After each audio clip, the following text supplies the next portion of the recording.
Now, honestly, I respect the decision of Mike Tomlin stepping down as the Pittsburgh Steelers head coach. He was there for 19 years, and honestly, a divorce was going to happen between himself and the franchise. So why not just step down before the divorce happened down the line?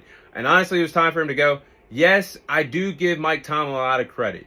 There's only a handful of head coaches that have went 19 straight seasons finishing at 500 with a 500 record, a winning record. That's coaches like Bill Belichick, who did it for 18, 19 years. Tom Landry, who did it for 19 to 20, 21 years.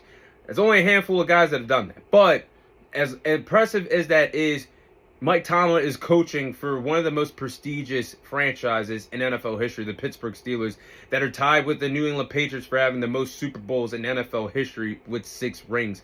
Going 500 every year is something like the Titans would be proud of, the Saints would be proud of, the Browns would be proud of. Like, no disrespect to those franchises, but the Steelers aim for more.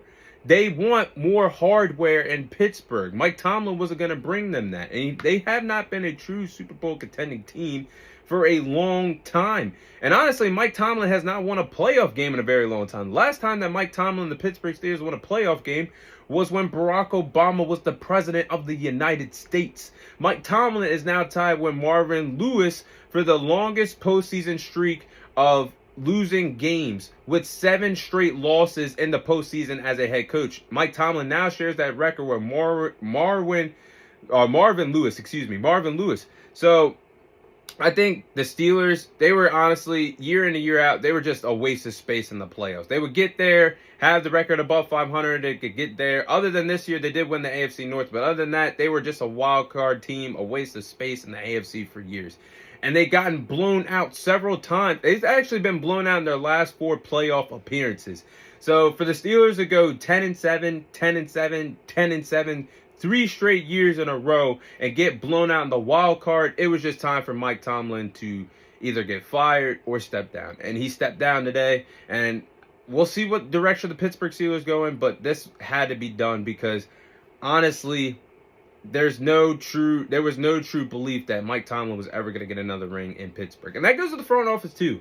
I'm not letting the front office off the hook, because why were the Pittsburgh Steelers using veteran guys year in and year out? Why was there a 42-year-old Aaron Rodgers this year? The year before that, why was there Justin Fields and Russell Wilson at the quarterback position? Before that, Kenny Pickett, Mason Rudolph, a washed and broken down Ben Roethlisberger. Like, why is the franchise not doing more to their services to get a serviceable quarterback that can actually get you in championship contention?